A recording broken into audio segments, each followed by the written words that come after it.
The cold of the obsidian throne seeped through the fine silk of my gown, a chilling promise that felt more ancient than the stone itself.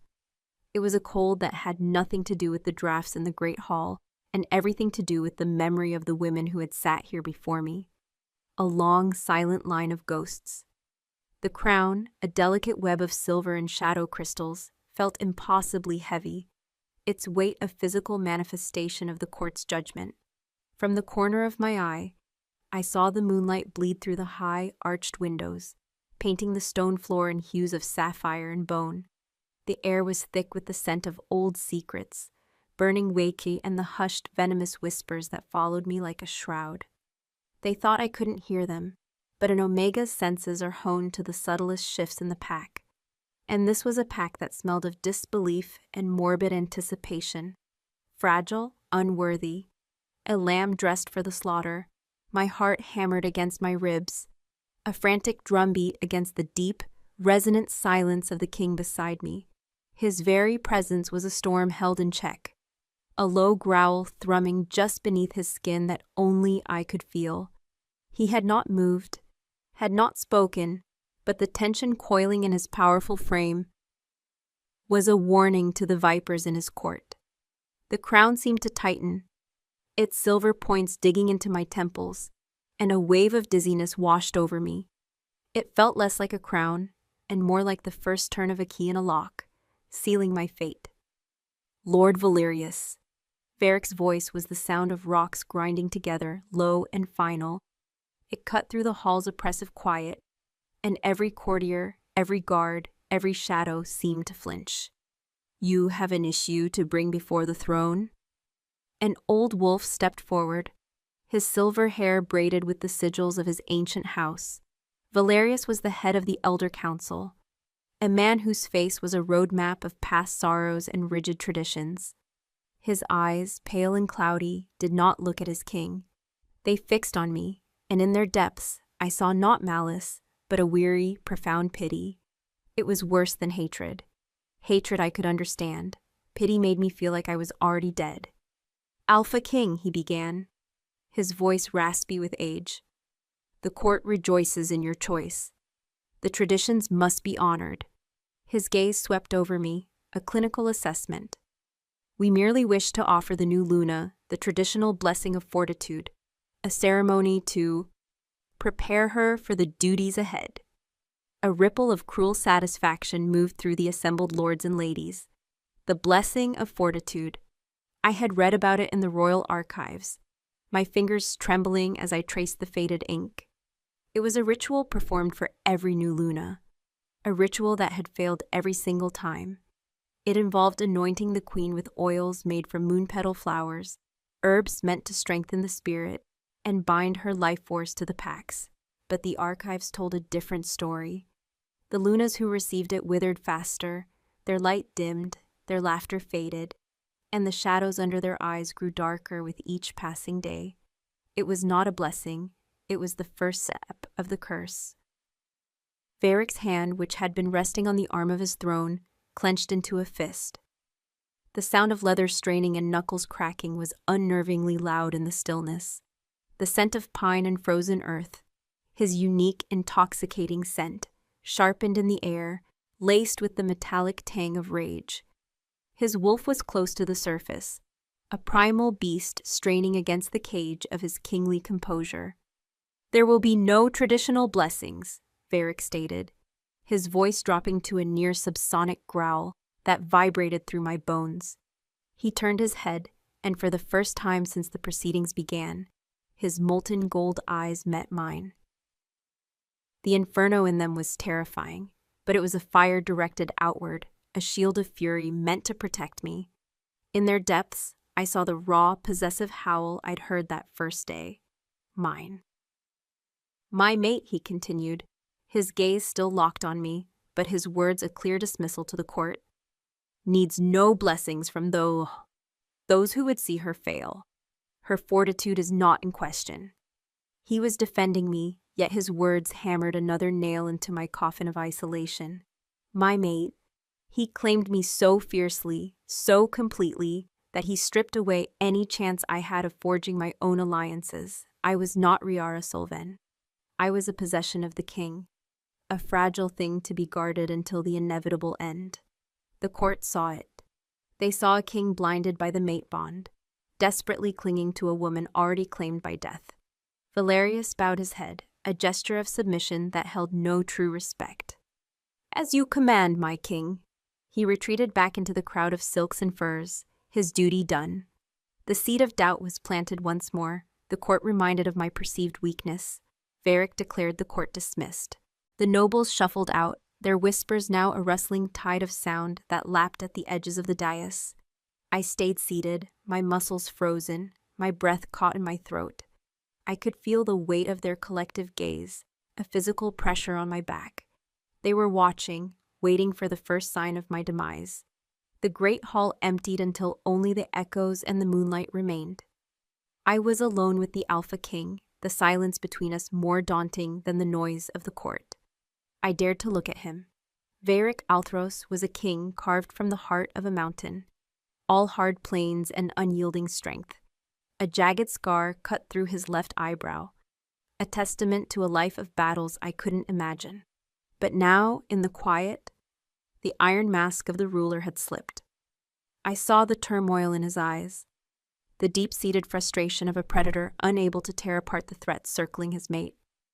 "They will not touch you," he said, his voice softer now, but no less intense. "They already have," I whispered, the words tasting like ash. "With their eyes, their thoughts." I finally found the strength to move, my hands sliding from the arms of the throne. My fingers brushed against the cold stone, and a strange phantom chill shot up my arm. A whisper of sorrow that wasn't my own. I saw a fleeting image in my mind. A woman with hair like spun gold, her hand resting in this exact spot, her face pale with fear. One of my predecessors, one of the ghosts. I snatched my hand back as if burned. Varric was on his feet in an instant, crossing the space between our thrones in 2 long, silent strides. He loomed over me, his shadow swallowing me whole. He knelt before my throne, a startling act of submission from a king who bowed to no one. He took my hand, his calloused fingers wrapping around my own. His touch was not gentle. It was an anchor, a brand of ownership. The warmth of his skin was a stark contrast to the deathly cold of the throne. "Then I will blind them," he growled, his golden eyes blazing. "I will cut out their tongues. Riara, look at me." I forced my gaze to meet his. Up close, I could see the flecks of amber in his irises, the faint lines of exhaustion around his eyes. He was fighting a war on 2 fronts, one against the superstitions of his people, and another against the curse that haunted his bloodline. "I am an Omega, Varric," I said, my voice trembling. "I feel what they feel, their pity, their certainty. It's like a poison. I am meant to soothe, to bring peace, but all I bring is a reminder of death." "You are no Omega," he countered, his voice rough with a conviction that stunned me. "The moon goddess does not make mistakes. She gave me, the Alpha King, to you. That makes you more than them. More than any Luna before you. You are different." He didn't know how. He had no proof. Only the desperate, feral certainty of the mate bond. He released my hand and his fingers traced the delicate line of my jaw, his touch sending a shiver through me that was half fear, half a deep, aching longing. His thumb brushed over my lips, and my breath hitched. The primal attraction between us was a living thing, a magnetic force that defied reason, defied the curse itself. In these moments, when it was just the 2 of us, the whispers faded and the ghosts receded. There was only the overwhelming presence of my mate, the king who was willing to watch his world burn for me. "I will not lose you," he vowed, his forehead pressing against mine. I could feel the heat of him, smell the intoxicating scent of his power. "The curse ends with you, or I will tear down the stars themselves." His vulnerability was a crack in the mountain, a glimpse of the man who feared, who despaired. It was more intimate than any kiss, more binding than any vow. My own wolf, the quiet, submissive part of me that had spent a lifetime making itself small, stirred in response. It did not cower. It rose to meet the raw power of his. a flicker of something protective, something fiercely loyal. For him. The moment was shattered by the sound of footsteps approaching. A young serving girl, her face pale and her eyes wide with fear, stopped a respectful distance from the dais and curtsied so low her forehead nearly touched the floor. "Your Majesty, Gortaig," she stammered, not daring to look at either of us. A gift has arrived. For the new Luna." Varric straightened, the kingly mask sliding back into place.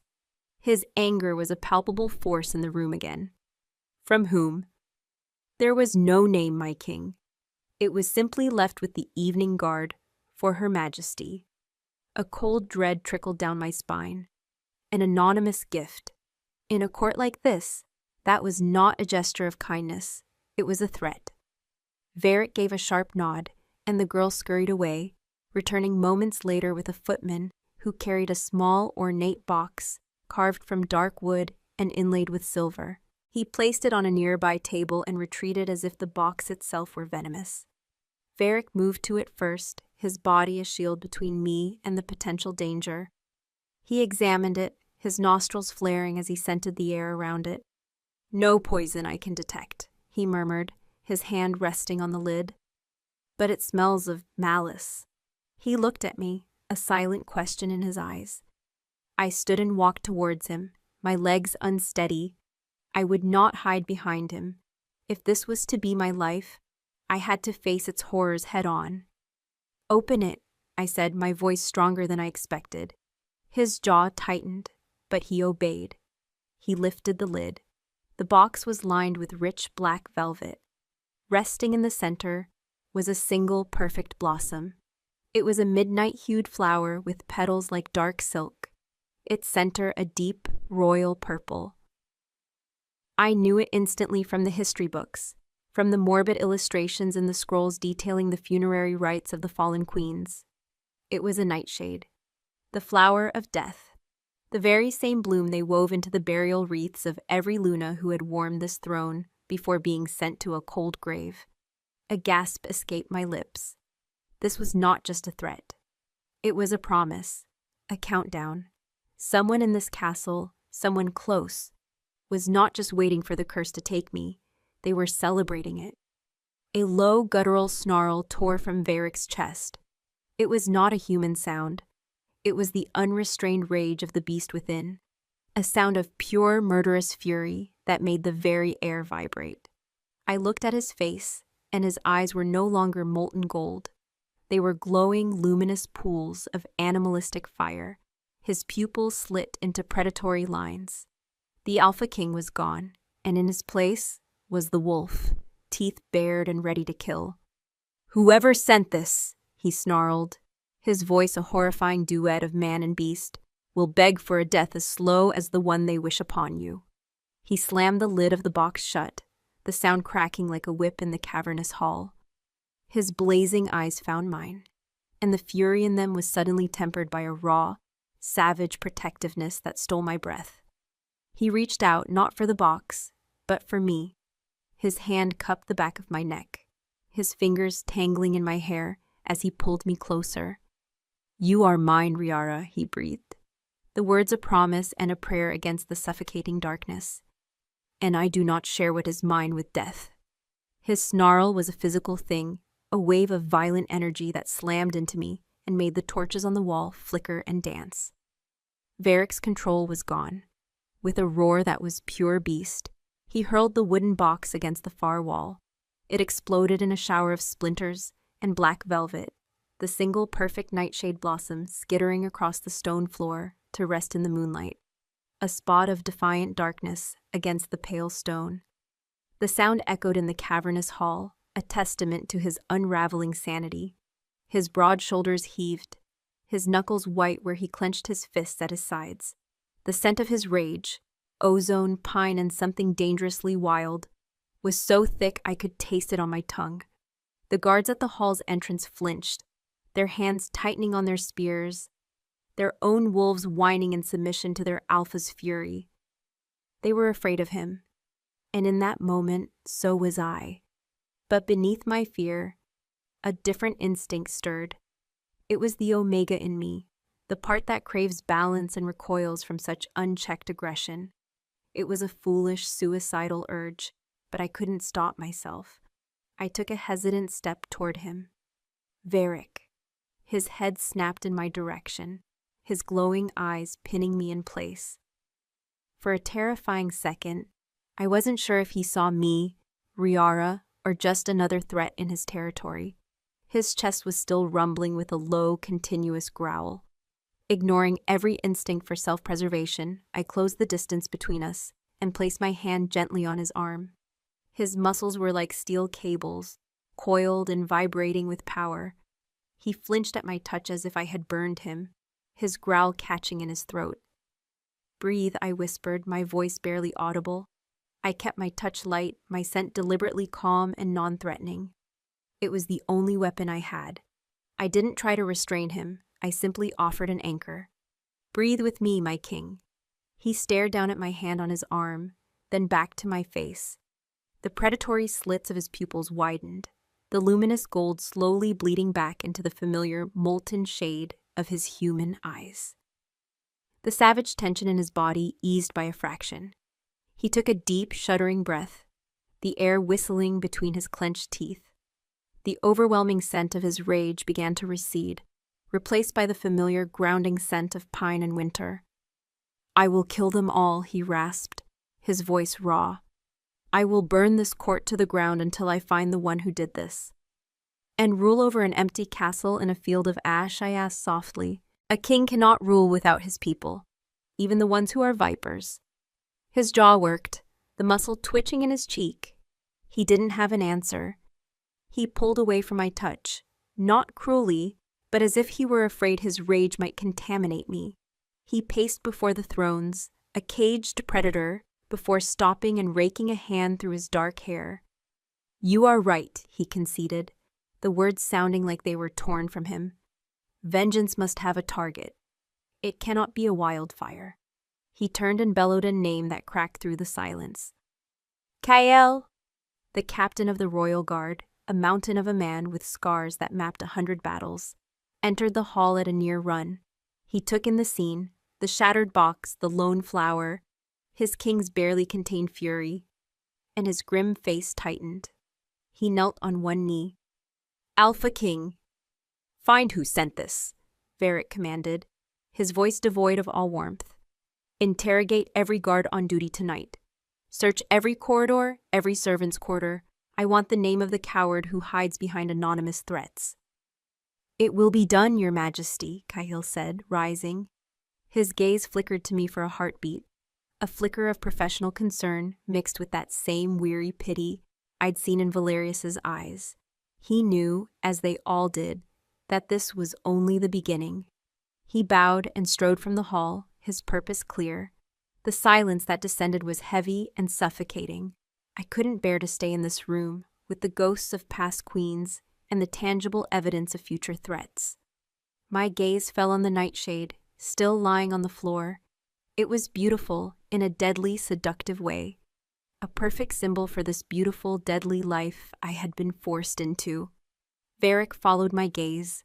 With a curse under his breath, he stalked over to the flower, crushed it under his boot without a second thought, and then kicked the remains into the shadows, an act of defiance that solved nothing. "Come," he said, his voice strained. "This place, it breathes death tonight. I will not have you stay here." He held out his hand. I hesitated for only a moment before placing my own in his. His grip was firm, possessive as he led me from the throne room, away from the prying eyes of the guards and the lingering malice in the air. We walked through silent, moonlit corridors, our footsteps echoing on the stone. He didn't lead me towards our royal chambers, but down a winding staircase I didn't recognize, towards a heavy oak door at the base of the western tower. He pushed it open, and the scent of damp earth and night-blooming flowers washed over us. We had stepped out into a garden, but not the grand, manicured grounds at the front of the castle. This place was wilder, more intimate, enclosed on all four sides by high stone walls draped in ancient ivy. Moonlight silvered the leaves of a weeping willow and illuminated patches of ghostly white moonflowers that seemed to glow with their own inner light. "Where are we?" I breathed, the peace of the place a soothing balm on my frayed nerves. "The Luna's garden," Varric said, his voice strangely subdued. He released my hand and walked toward the center of the garden, his boots silent on the mossy path. Every Luna has added something to this place. A favorite flower, a bench, a sapling. It was meant to be a living history, a sanctuary. He paused, his back to me. Now it is a graveyard of memories. My heart ached. I looked around more closely and began to see it. There was a rose bush, its blooms a deep, sorrowful crimson, climbing a trellis near the far wall. Beside it, a patch of delicate, star-like jasmine, their perfumes sweet and heavy. Further on, a bed of purple irises stood like solemn soldiers. Each was a beautiful, isolated testament to a woman who was gone. A garden of ghosts. "The curse," I said, stating the obvious. "It started after your mother?" He flinched, the movement almost imperceptible, but I felt it like a tremor in the earth. He turned to face me, his expression shuddered, his features cast in shadow and moonlight. "My mother was the last true queen this pack had," he said, his voice flat, emotionless. "She died giving birth to me.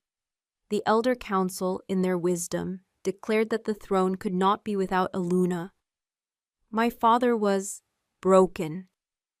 He chose a bride from a neighboring pack, a political alliance, Lyra. She was young, vibrant." He gestured vaguely toward the crimson roses. "She loved those.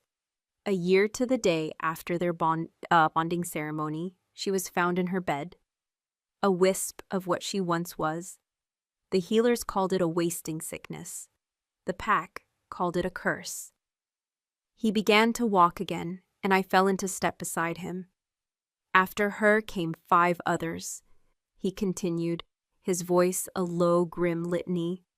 "Ilara, who loved the jasmine, Anya, the irises, each one chosen for strength, for vitality. Each one faded and gone within a year. The pack grew fearful. The nobles began to see the position of Luna not as an honor, but as a death sentence. We stopped before the ancient weeping willow. Beneath its cascading branches sat a simple stone bench, slick with moss and time. It felt like the heart of the garden, a place of deep, ancient sorrow. A coldness emanated from it that had nothing to do with the night air. "This was Lyra's favorite spot," Varric murmured, his gaze fixed on the bench. He looked older in the moonlight, the weight of generations of failure pressing down on him. "I used to hide in the branches and watch her. She would sit here for hours, just staring, as if she were listening to something no one else could hear." He finally looked at me, and his golden eyes were filled with a raw, aching vulnerability that shattered my heart.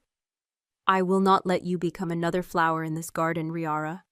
The emotion was so powerful, so absolute, that I felt my own wolf rise to meet it, not in submission, but in a shared, fierce desire to fight.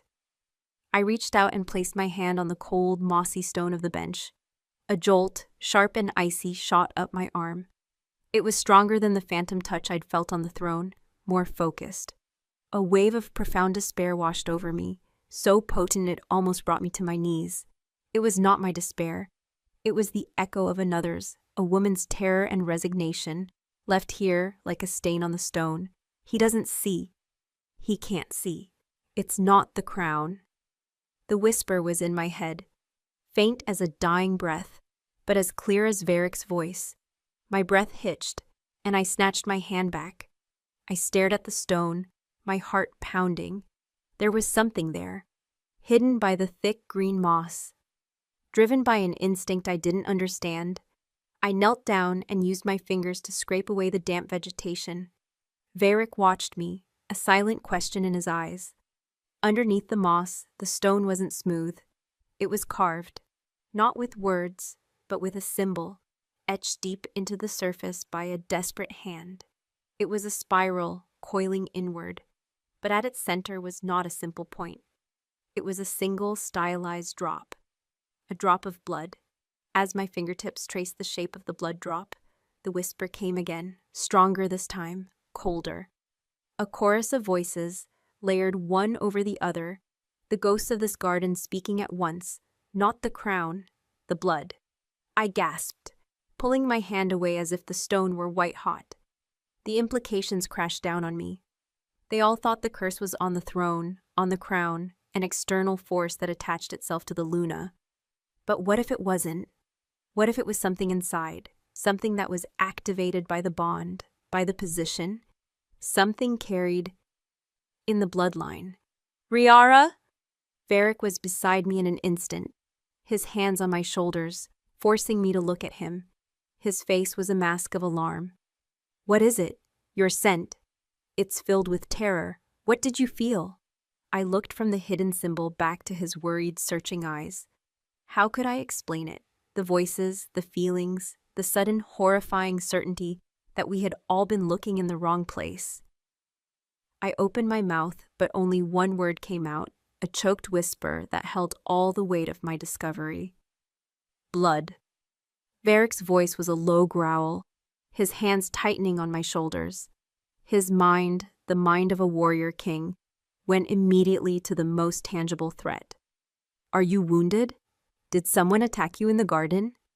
He spun me around, his golden eyes scanning me with a desperate intensity, searching for a cut, a tear in my gown. Anything to explain the terror that was pouring off me in waves. No, not my blood, I stammered, shaking my head as I tried to clear the phantom whispers from my mind. The ghostly sorrow was receding, leaving behind a cold, terrifying certainty. I pointed a trembling finger at the moss-covered bench. The curse. Varric, it isn't the crown, it's not the throne. They were wrong. All this time, they've been wrong. He stared at me, his brow furrowed in a mixture of confusion and deep concern. I could see the battle in his eyes. The king who demanded logic and reason, warring with the mate who felt the undeniable truth of my fear through our bond. He saw no lie in me, only a terror so profound it threatened to shatter me. Explain, he commanded, his voice softer now, but no less urgent. I took a shaky breath, forcing myself to put the chaotic feelings into words. When I touched the throne, I felt something, a memory, a ghost. I thought I was imagining it. But here, I gestured to the bench again. It was stronger, voices, the Lunas who came before, they're here. Echoes of them. They're screaming that it's in the blood. I looked down at the symbol I had uncovered, the spiral with the single damning drop at its heart. This was a warning, from one of them, for the others to find. Varric knelt, his gaze sweeping over the crude carving. He ran a calloused finger over the etched lines, his touch surprisingly gentle. The hard, pragmatic king was silent for a long moment, the only sound the rustle of the willow leaves above us. He was a man who trusted steel and strategy, not whispers from the grave. I held my breath, fearing his dismissal, fearing he would think me mad. The wasting sickness, he said at last, his voice rough. He stood up, turning to face me, his eyes dark with a dawning horror. The healers could never find a cause. It was as if their own bodies turned against them, their life force drained away, like a poison in their veins. He looked from me to the symbol and back again. In their blood. He believed me, or at least he was willing to believe the possibility. The relief was so sharp, so sudden, it made my knees weak. He saw my struggle and his arm shot out, his hand on my waist steadying me, pulling me against his side. The solid warmth of his body was an anchor in the storm of my fear. This symbol, he said, his mind already moving, strategizing. It is not one of our clan markings. It must mean something. We need the archives. Yes, I agreed immediately, my mind seizing on the hope of answers. I was there before, reading about the blessing of fortitude. There are scrolls, histories, genealogies going back centuries. Then we go now, he declared. There will be no more secrets in this castle. I will tear it apart stone by stone until I have the truth." He kept his arm around me as he led me from the garden of ghosts, his long strides forcing me into a near run to keep up.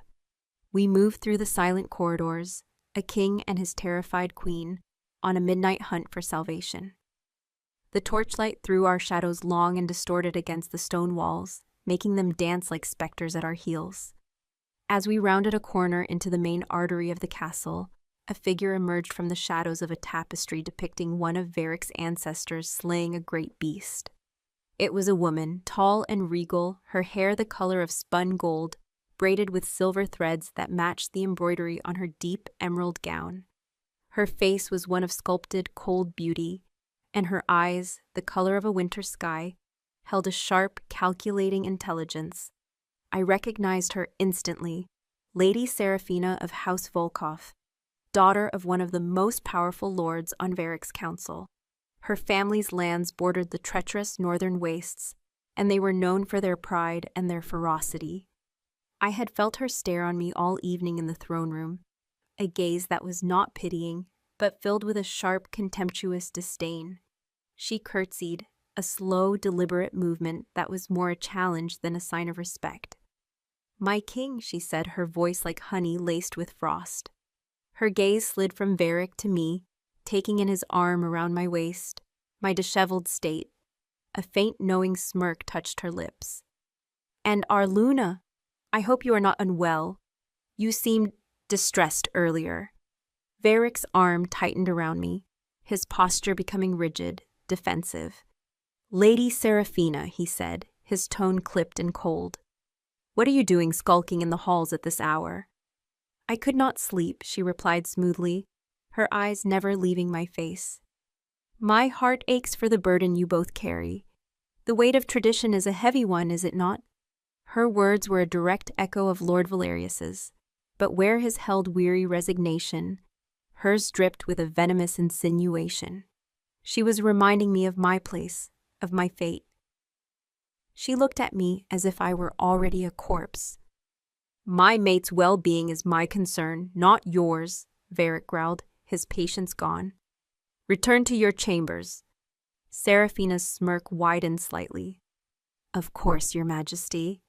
She dipped into another, mockingly deep curtsy. As she rose, her icy gaze met mine one last time. "Do try to get some rest, Your Grace. They say the first few months are always the most draining." With a final, lingering look, she turned and swept down the corridor, her silk gown whispering over the stones. The scent she left in her wake was of cold lilies and something sharp, like crushed herbs. It was a clean, aristocratic scent, but underneath it, my omega senses picked up something else, something bitter and deeply unpleasant. Ambition, cruelty. I shuddered, pressing closer to Varric's side. "She hates me." "She hates that she is not you," he corrected, his voice a low rumble of fury. "Her house has coveted the throne for generations. She believed that with no clear mate for me, a political match with her was inevitable. She sees the crown on your head and thinks it should be hers." "She can have it," I whispered, the words out before I could stop them. The thought of wearing that cursed thing another day made my stomach churn. Varric stopped, turning me to face him in the flickering torchlight.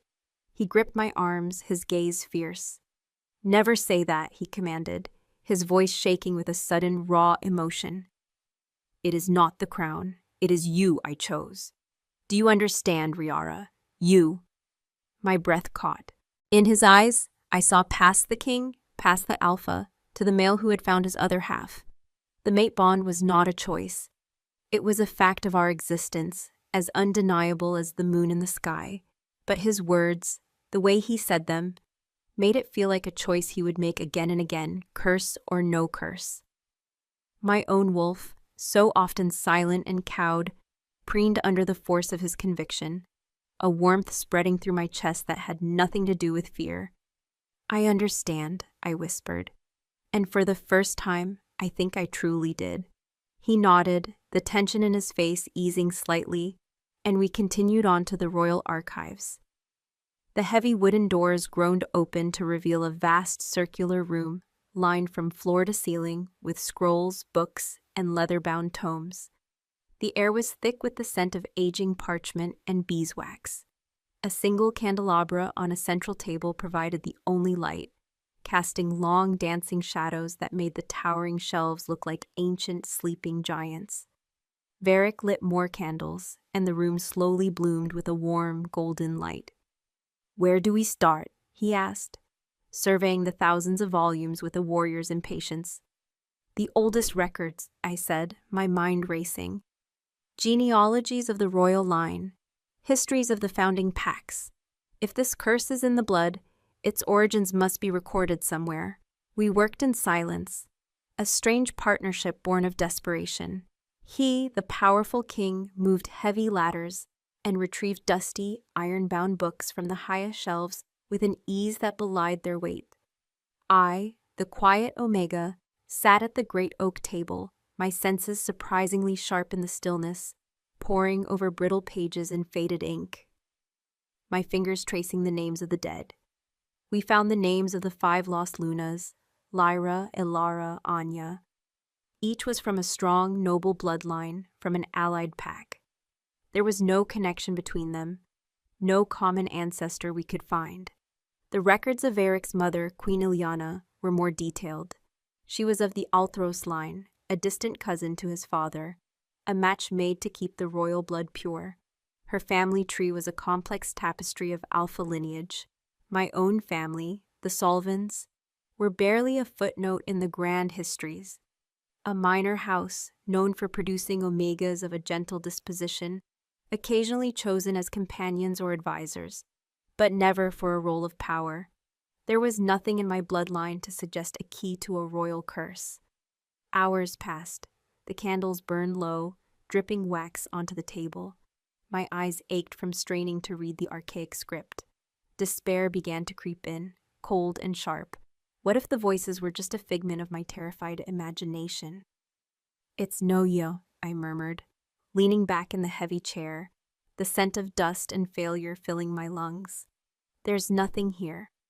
Varric came to stand behind me. He placed his hands on my shoulders, his thumbs gently kneading the tense muscles of my neck. His touch was comforting, grounding. "We are looking at it like a historian, Riara. Perhaps we should look at it like a wolf." He leaned down, his breath warm against my ear. What did the symbol feel like? What did the voices sound like? I closed my eyes, trying to recall the chilling sensation. It felt ancient, desperate, a warning, and the symbol, it wasn't angry, it was a statement of fact, like a map that leads to the blood drop. I opened my eyes. We are looking for a story about a bloodline that was cursed or marked. Varric's gaze scanned the shelves. Not the histories then, the lore, the old tales. He moved to a darker, more neglected corner of the archives, a place where the books were not bound in fine leather, but in rough, cracked hide and held shut with rusty clasps. He pulled out a heavy, misshapen volume. There was no title on its spine. He placed it on the table with a heavy thud that sent up a cloud of dust. The clasp was rusted shut. With a grunt of effort, Varric forced it open. The book fell open to a page in the middle. The parchment was thick, almost like animal skin, and the ink was a faded brown. The page was filled with strange, spidery script and crudely drawn images. And there, in the center of the page, was the symbol, the inward coiling spiral, the drop of blood at its heart. My heart leaped into my throat. Varric and I leaned over the book together, our heads nearly touching in the candlelight. The text was in an old dialect, but the meaning was terrifyingly clear. It was not a history book. It was a book of curses and rituals. The symbol was not a warning. It was a brand. The text described a splinter clan, a bloodline that had practiced forbidden magic centuries ago, attempting to bind the life force of an alpha to an omega outside the sanction of a true mate bond. The ritual had failed catastrophically, creating not a bond, but a parasitic curse. The text called the bloodline Sanguis Arcanum, the secret blood. The brand was placed upon them, a mark of their treachery, a curse that would cause any alpha they bonded with to slowly, unwittingly, drain their life force away. It's a blood curse, Varric breathed, his voice tight with horror, passed down through generations, a flaw in the very fabric of their being. My mind was reeling. A parasitic bond, draining the life away. That's what had happened to the Lunas. They hadn't bonded with a cursed king. They were the curse, unknowingly. They were all descendants of the Sanguis Arcanum, but that made no sense. They were from different families, different packs, unless the bloodline had been hidden, scattered, the descendants marrying into other houses over generations, their own tainted history forgotten. I scanned the page, my eyes frantic, searching for more. My gaze fell upon a line of text near the bottom of the page, beneath a small, faded drawing of a familiar-looking white flower, a moon petal flower. The primary ingredient in the blessing of fortitude. My blood ran cold. I pointed, my finger trembling. Varric read the words aloud, his voice a hoarse, disbelieving whisper. The curse lies dormant until the blood is awakened by the touch of a true alpha mate. Its effects can be hastened by the bloom of the moon petal, which acts as a key, unlocking the drain upon the soul. The blessing of fortitude, the anointing oil. It wasn't a blessing. It wasn't even the first step of the curse. It was the trigger. The truth slammed into me with the force of a physical blow. The blessing of fortitude, a ceremony presented as a way to strengthen the new Luna, to bind her to the pack, but it was a lie. It had always been a lie. It was a ritual designed not to bless, but to accelerate the curse, to turn the key in the lock of a generational tomb. Lord Valerius standing before the throne, his eyes filled with that weary pity. Lady Seraphina, her voice like honeyed poison, talking of tradition. They weren't just passive observers to a magical affliction. They were active participants in a murder that had been committed again and again for half a century. A wave of nausea washed over me. I stumbled back from the table, my hand flying to my mouth. The scent of old paper and dust suddenly felt cloying, suffocating, like the smell of a crypt. They knew, I gasped, the words tearing from my throat. Valerius, the council, they knew what that blessing would do. Varric's face was a mask of stone, but his eyes were blazing furnaces of incandescent rage. He slammed the ancient book shut. The sound like a thunderclap in the silent archives. The force of it made the candles flicker wildly, casting the room in a dizzying dance of light and shadow. The Alpha King was gone, replaced by something colder, deadlier.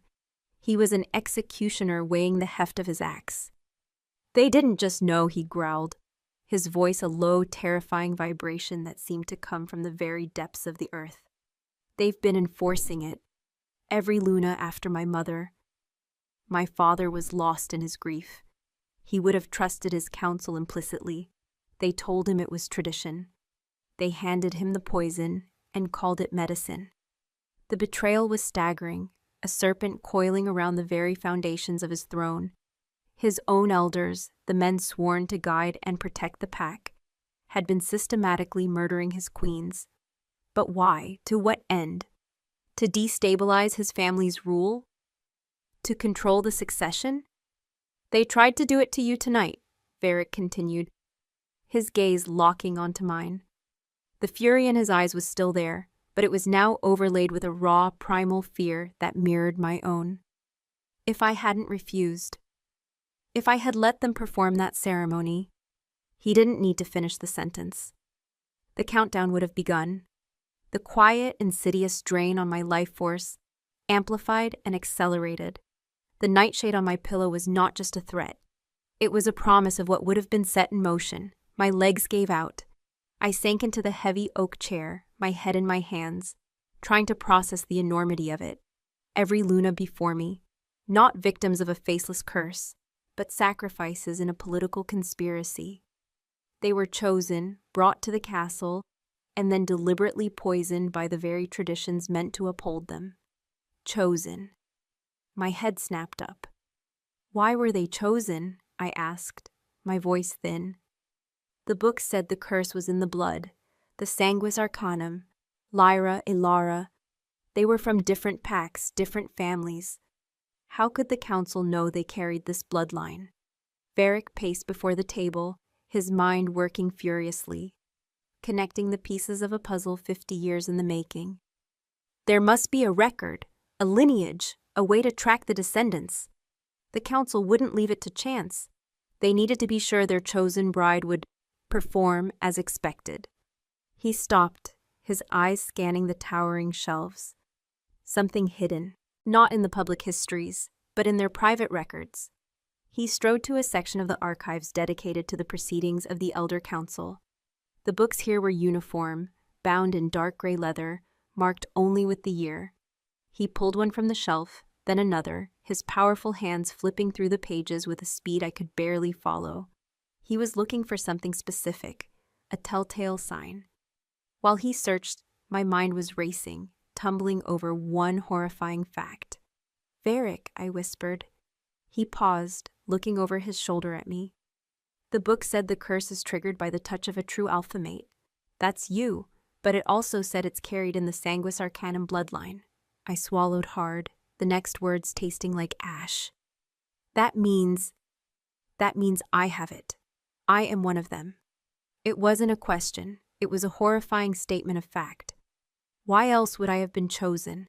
Why else would the whispers in the garden have spoken to me? I was a descendant of the cursed line. The fragile Omega girl was carrying a poison in her veins, and the mate bond, the one thing that felt pure and right in this entire world, was the very thing that would activate it. Varric crossed the room in 2 strides and knelt before my chair, his hands taking mine. His touch was firm, grounding. "Listen to me, Riara," he said, his voice intense, compelling. "You are not them. You are different. They withered and died within a year. You heard them. You uncovered the truth. The curse manifests in you differently. It makes you sensitive to its history, to its echoes. That is not a weakness. It is a weapon." His belief in me was a shield against the rising tide of my own despair. He didn't see me as tainted or broken.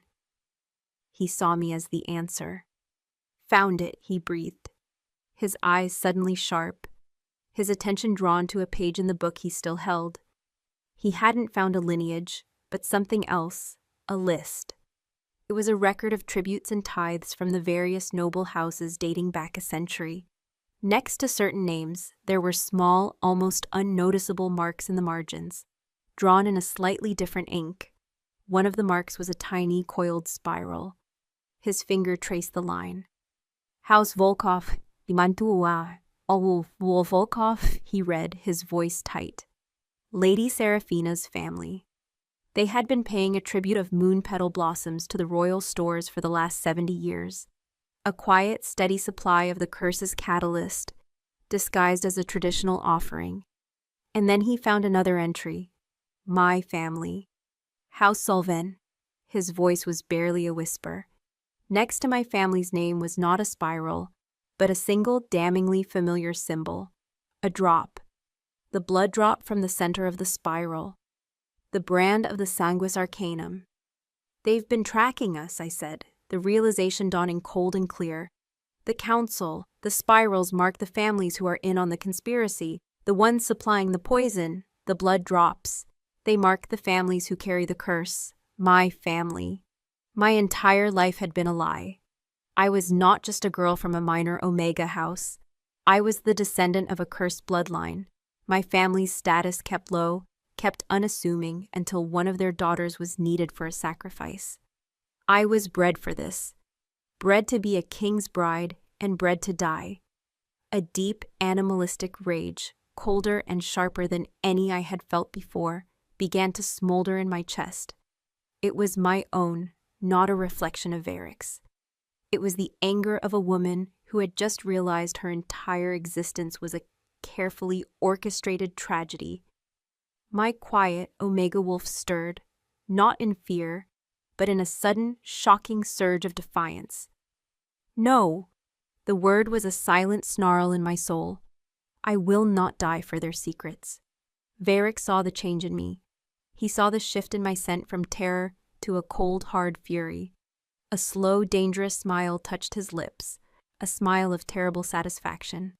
He was looking at me not as a victim to be saved, but as a partner in the vengeance to come. "They think they have you in a cage," he murmured, his thumb stroking the back of my hand. "They don't realize they've given you the key."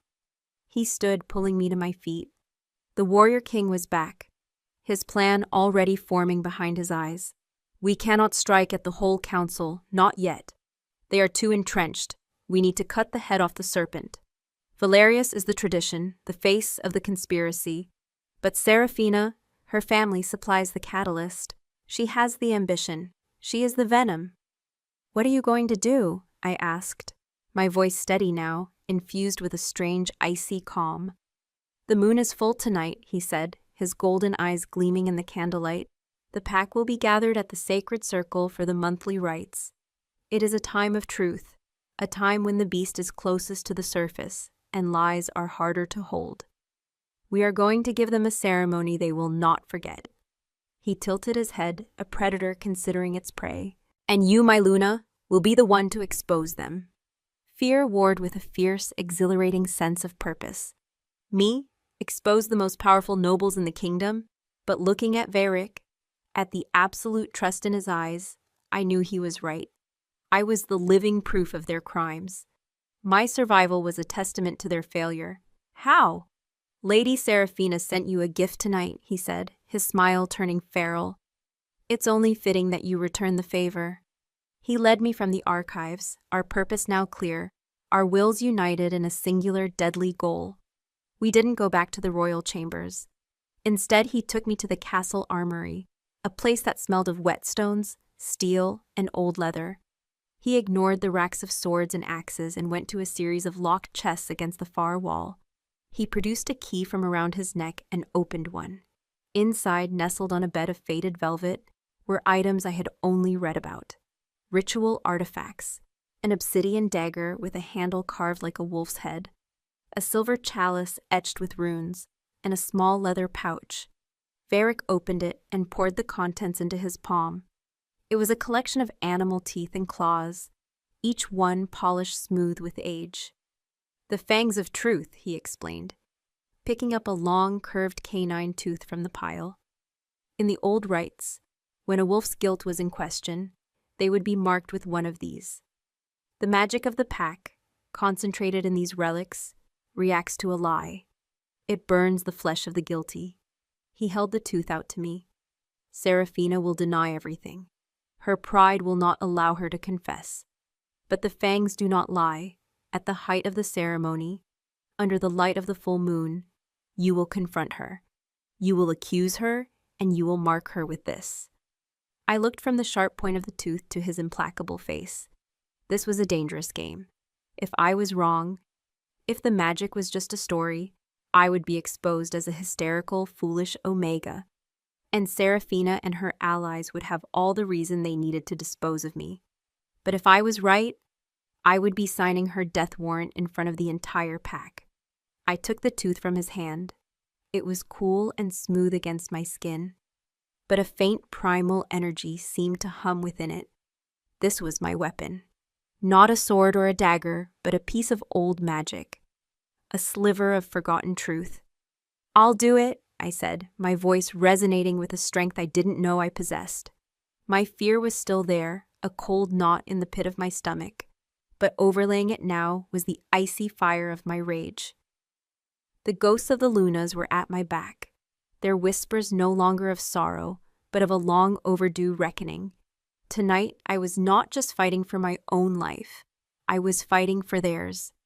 And the serpent in the court was about to feel my bite. The sacred circle was a clearing deep in the heart of the royal woods, a place where the trees themselves seemed ancient and wise.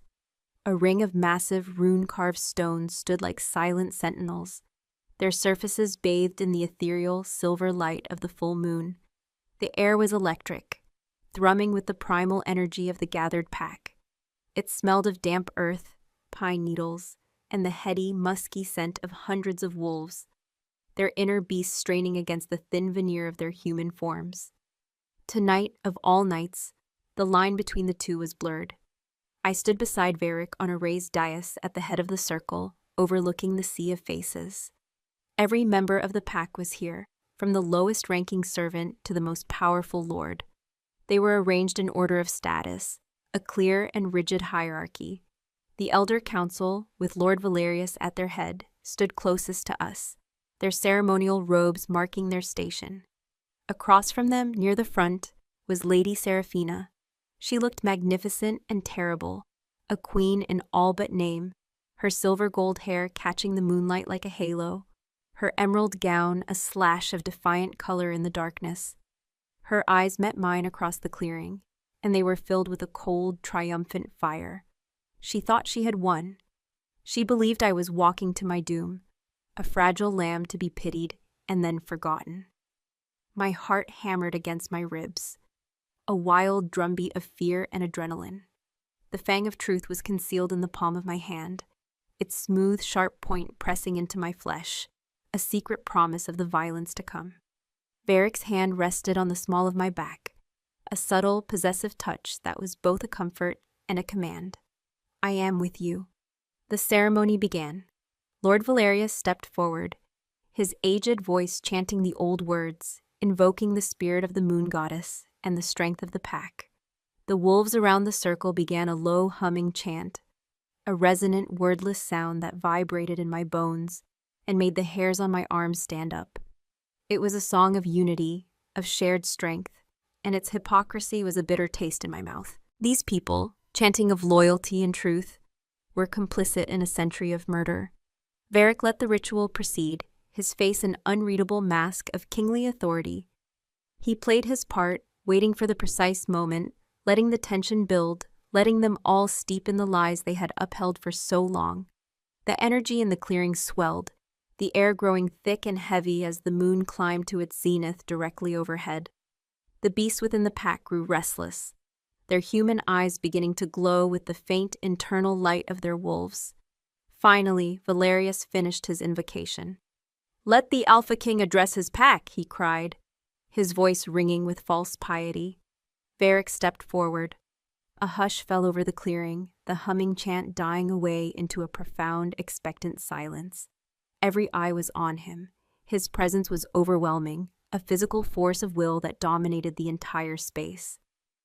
"My wolves," he began, his voice a low, resonant growl that needed no amplification to reach the furthest edges of the circle.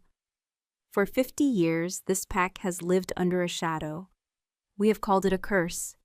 We have mourned queen after queen, accepting their deaths as the will of a cruel fate." He paused, letting his words sink in. I saw confusion on the faces of the lower-ranking pack members, and a flicker of unease in the eyes of the nobles near the front.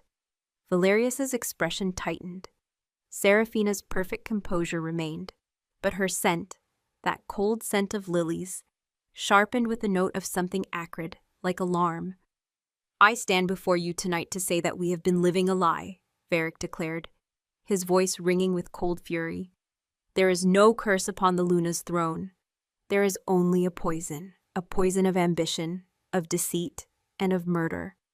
A poison administered by those among us who swore an oath to protect this pack, yet chose instead to weaken its heart for their own gain." Gasps rippled through the crowd. The air crackled with shock and disbelief. Lord Valerius took an involuntary step forward, his face paling, his mask of weary dignity crumbling to reveal a stark, panicked fear. "My king, what is the meaning of this madness?" he demanded, his voice thin and reedy. Varric ignored him. His blazing golden eyes swept over the crowd until they landed on Seraphina. He did not point. He did not need to. His focus was a physical thing, an indictment that left no room for doubt. "The lie ends tonight," he snarled. "The truth will be brought into the light of the moon. My mate, your Luna, will be the one to reveal it." He stepped back, turning the focus of the entire pack onto me. It felt like 1,000 pairs of hands were suddenly on me, pushing, pressing, demanding. My breath hitched. For a terrifying second, my courage failed me.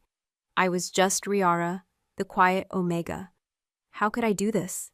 Then I felt it, a faint cold whisper in the back of my mind, the echo of the lost Lunas, their sorrow, their stolen lives. They were with me, and in my palm, the fang of truth felt suddenly warm, alive with ancient power. I looked at Seraphina, at her beautiful, cruel face, and my fear was burned away by the cold, clear fire of my rage. My wolf, the Omega who was meant to soothe and submit, rose up within me, not with a howl, but with a low, determined growl that was all my own. I stepped forward, my voice clear and steady, imbued with a strength that shocked even me. Lady Seraphina of House Volkov. Her name hung in the charged air. She tilted her chin up, a gesture of pure arrogance. "Your Grace?" she asked, her voice dripping with mock respect.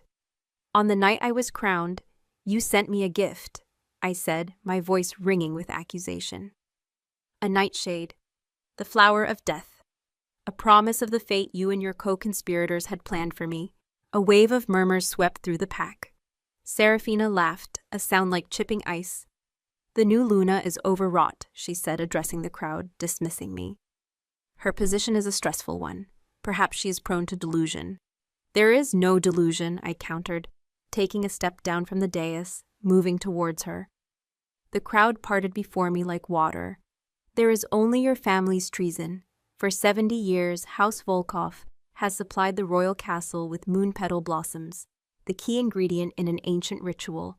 A ritual you and the elders disguised as a blessing of fortitude to activate a dormant blood curse in every Luna, ensuring their deaths and destabilizing the throne." Seraphina's face went rigid. The color drained from her cheeks, leaving 2 angry spots of red. She had not expected me to know the details. She had thought me an ignorant fool. "These are baseless, hysterical accusations," she hissed, her voice losing its honeyed edge, turning sharp and venomous. "You have no proof." "I have the truth," I said, my voice dropping to a near whisper as I came to a stop directly in front of her. We were inches apart. I could smell her fear now, a sour note beneath the lilies. "And under the full moon, the truth has teeth." Before she could react, I lunged forward. My left hand shot out and grabbed her wrist, my Omega's grip surprisingly strong. With my right, I drove the fang of truth into the back of her hand, scraping its sharp point across her pale skin. Seraphina screamed, a sound of fury and pain, and tried to rip her hand away, but I held fast. "I, Riara Solven, Luna of this pack, accuse you of treason and murder," I declared, my voice soaring, filled with a power that was not entirely my own. "Answer me before the goddess and the pack. Are you innocent?" "I am innocent," she shrieked, her eyes wild with panic.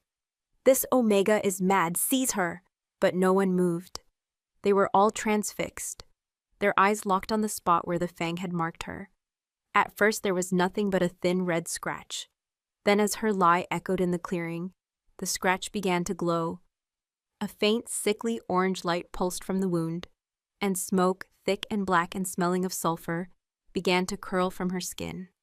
Seraphina stared at her hand in horror, her scream turning into a choked, gurgling sob. The orange glow intensified, spreading like veins of fire under her skin, burning her from the inside out. The fangs of truth did not just burn. They feasted on the lie, turning its power back on the liar. She finally ripped her hand free, but it was too late. The mark was set. The magic was working. She stumbled back, cradling her hand, her face contorted in a mask of agony and disbelief. The pack stared, their shock turning to a collective, rumbling growl of outrage. They had been betrayed. Their queens had been murdered. "Seize her," Varric's voice boomed from the dais, cold and final as a death sentence. "And Lord Valerius, and every member of House Volkov." The royal guard, led by Kael, surged forward. They grabbed the screaming Seraphina and the stunned, ashen-faced Valerius. The other marked lords on the council tried to flee, but the pack, their own fury now unleashed, turned on them. The sacred circle erupted into a chaos of snarls and shouts as the traitors were rounded up, their lies exposed in the unforgiving moonlight. I stood in the center of the storm, my breath coming in ragged gasps, the fang of truth still clutched in my hand. It was done. The truth was out. Varric was suddenly beside me, his powerful presence a shield against the chaos. He took the fang from my nerveless fingers and gently took my hands in his. His golden eyes were blazing, not with rage now, but with a fierce, possessive pride that made my heart ache. "You did it," he murmured, his voice for my ears alone. "You faced the serpent, and you broke its fangs." He lifted my hand to his lips and pressed a kiss to my knuckles, a gesture of profound respect. "They called you an omega, a fragile thing, but I see you now, Riara. I see the truth. You are no mere Luna." He straightened up, turning with me to face the pack, as the last of the traitors were subdued. He raised our joined hands high for all to see. "Your Luna has saved us," he roared, his voice filled with a triumphant power that settled the chaos. "She has cleansed the poison from our heart. She is not the curse. She is the cure." The pack, their anger now turning to awe, looked at me. They saw not the quiet girl from a minor house, but the woman who had faced down treason, who had wielded ancient magic, and who stood beside their Alpha King, not as a consort, but as an equal. A low murmur started at the front of the crowd and spread like wildfire. A single word, chanted over and over, growing in volume until it was a thunderous roar that shook the very stones around us.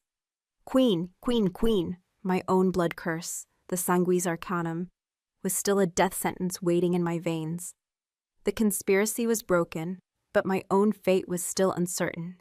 Yet, in that moment, under the light of the full moon, bathed in the respect of a pack that finally saw me, I felt a power rise within me that had nothing to do with curses or bloodlines. It was the strength of a wolf who had found her voice, her purpose. Varric leaned in, his lips brushing against my ear, his voice a low, possessive rumble against the roar of the pack. "My queen," he whispered. The words both a promise and a coronation. And as I stood beside my king, my mate, I finally understood. I was not the bride fated to die. I was the dawn he had been waiting for. I was the Alpha Queen. 3 winters had passed since the night of the reckoning, 3 winters of peace, of rebuilding, of watching the scars on our pack slowly fade into memory. The sacred circle was still a place of power, but it no longer felt like a place of ghosts. The traitors had been dealt with, their punishment swift and absolute, their names stricken from the histories. House Volkov was dissolved, its lands given to loyal families. Lord Valerius, stripped of his titles, lived out his final days in exile, a broken wolf haunted by the queens he had condemned. The poison was cleansed. I stood on the balcony of our royal chambers, the crisp morning air kissing my cheeks. The sun was just beginning to rise, painting the snow-covered mountains in hues of rose and gold. It was a beautiful, fierce dawn, full of promise. The heavy silver crown, the one that had felt like a death sentence, now rested easily on my head. It was no longer a symbol of the curse, but a symbol of my survival, of my strength. I was no longer the fragile Omega whispered about in the shadows.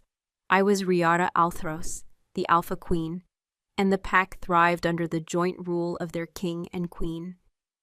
My blood curse, the sanguis arcanum, was not gone. It was a part of me, a shadow in my veins that I had learned to live with. The ancient book of curses had held not just the poison, but also the antidote. It was not a cure, but a method of control, a delicate, intricate balance of will and ritual. Varric and I had spent countless nights deciphering the archaic texts, learning the ways of my ancestors not to mimic their treachery, but to understand the magic they had twisted. The curse was a drain, a parasitic bond that fed on the Alpha's life force through his mate.